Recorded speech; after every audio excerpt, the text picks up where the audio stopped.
ఉండవల్లిలోని CM Chandrababu నివాసానికి AP deputy CM Pawan Kalyan చేరుకున్నారు. మధ్యాహ్నం 12 గంటల వరకు ఈ భేటీ కొనసాగనుంది.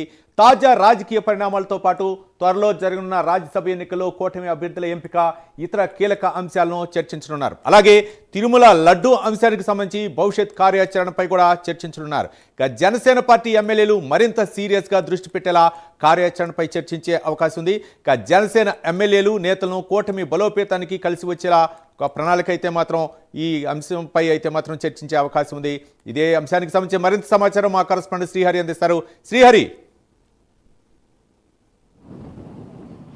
రైట్ రవి, మరికొద్దిసేపటి క్రితం అయితే సీఎం చంద్రబాబును ఉప ముఖ్యమంత్రి పవన్ కళ్యాణ్ అయితే కలిశారు. అయితే దీంట్లో ప్రధానంగా ఇప్పుడు ఉదయం ఏదైతే ఉందో ఇప్పటి నుంచి మధ్యాహ్నం 12:30 వరకు అయితే సీఎం చంద్రబాబుతో ఉప ముఖ్యమంత్రి పవన్ కళ్యాణ్ అయితే సమావేశంలో పాల్గొన్నారు. అయితే దీంట్లో ప్రధానంగా ఏదైతే తాజా రాజకీయ పరిణామాలు ఏవైతే ఉన్నాయో వీటన్నిటిపైన ప్రస్తుతం ఏదైతే తిరుమల తిరుపతి దేవస్థానం లడ్డు వ్యవహారం ఏదైతే ఉందో నెయ్యి కొనుగోళ్లు అక్రమాలు జరిగే ఆ నేపథ్యంలోనే ఏదైతే నెయ్యి ఈ లడ్డు ఏదైతే విక్రయించే దాంట్లో పెద్దగా ఏదైతే నెయ్యి ఏదైతే ఉందో అక్రమాలు జరిగాయో నెయ్యి కుంభకోణం పైన ఇందులో పాత్రధారులు సూత్రధారులు ఎవరనే దానిపైన అయితే కొంత సిట్ ఇప్పటికే నివేదిక ఇచ్చింది. దీంట్లో కొంత ఏదైతే నెయ్యి కల్తీ జరిగింది, దీంతో పాటు ఏదైతే రసాయనాలు వాడారో ఈ రసాయనాలు వాడిన వాటిపైన ఎవరున్నారు, అప్పటి అధికారులు ఎవరున్నారు, నాయకులు ఎవరున్నారు అనే దానిపైన అయితే ఈరోజు సీఎం చంద్రబాబు అదేవిధంగా ఉప ముఖ్యమంత్రి పవన్ కళ్యాణ్ అయితే దీనిపైన చర్చించి వారిపైన ఎలాంటి చర్యలు తీసుకోవాలి అనే దానిపైన అయితే ఈ భేటీలో కూడా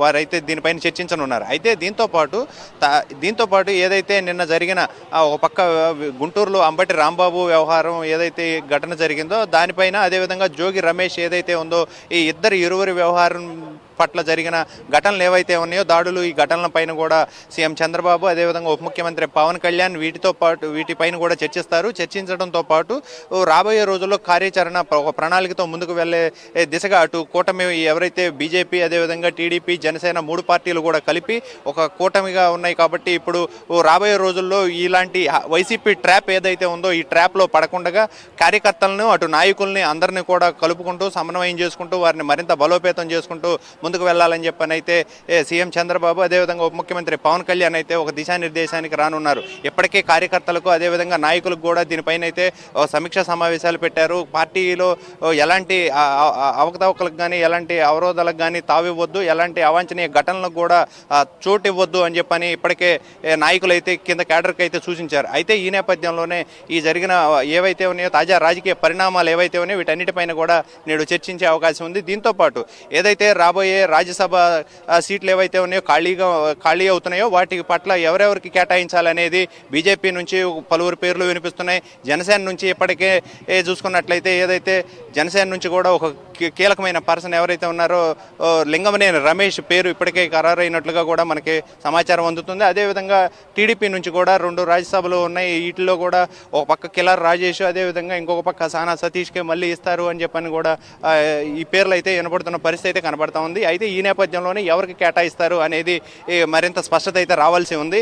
దీంతో పాటు ఏదైతే ఇప్పటి వరకు జరిగిన ఓవరాల్ అంశాలు ఏవైతే ఉన్నాయో వీటన్నిటిపైన కూడా వైసీపీ ఈ పార్టీ ఎలా వ్యవహరించబోతుంది, రాబోయే రోజుల్లో దానిని ఎలా ఎదుర్కోవాలి అనే దానిపైన క్యాడర్కు ఒక దిశానిర్దేశం చేయనున్నారు. ఈ నేపథ్యంలోనే ఈ భేటీ. దీంతో పాటు ప్రధానంగా లడ్డు వ్యవహారంలో ఎవరైతే ఎక్కువగా ఇన్వాల్వ్ అయి ఉన్నారో అటు అధికారులు కానీ ఇటు ఎవరైతే టీడీపీ ఎవరైతే వైసీపీ నాయకులు ఎవరైతే ఉన్నారో వారందరిపైన కూడా ఎలాంటి చర్యలు తీసుకోవాలి, రాష్ట్ర ప్రభుత్వం ఇంకెలా ముందుకు వెళ్ళాలి, ఎలాంటి చర్యలు చేపట్టాలనే దానిపైన అయితే ఒక ప్రణాళికతో ముందుకు వెళ్ళబోతుంది.